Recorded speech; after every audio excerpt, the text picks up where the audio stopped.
खबर शामिल करते हैं तांदरावाला के नवाही चक 427 गांव में होने वाले आल पाकिस्तान सालाना फुटबॉल टूर्नामेंट की, जिसके मुकाबले 8 रोज जारी रहने के बाद इख्तिताम पजीर हो गए। इस हवाले से मजीद रिपोर्ट कर रहे हैं अली हसन साबरी। जी, तांदरावाला के चक 427 गावे झोक दादू में तारीखी सालाना फुटबॉल टूर्नामेंट का इनाकाद किया गया। 21 फरवरी तक 28 फरवरी तक जारी रहने वाले दिलचस्प मुकाबले इख्तिताम पजीर हो गए। अमजद हुसैन तूर के जेर सरपरस्ती होने वाले मुकाबलों में पाकिस्तान भर की कुल 24 बेहतरीन टीमों ने हिस्सा लिया। मुख्तलिफ डिपार्टमेंट की टीमों ने भी खसूसी दावत पर शिरकत की। टूर्नामेंट फीफा इंटरनेशनल अंपायर्स की जेर निगरानी हुआ।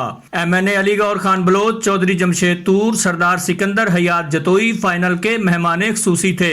मेहमानों ने खिलाड़ियों को कैश प्राइज और ट्रॉफियां तकसीम की। जीतने वाली टीम को 1 लाख रुपए कैश बेमा ट्रॉफी और रनर्स अप टीम को 60,000 रुपए बेमा ट्रॉफी दी गई। आखिर में मेहमानों ने तारीख साज टूर्नामेंट करवाने पर ऑर्गेनाइजर टीम को मुबारकबाद दी। जी।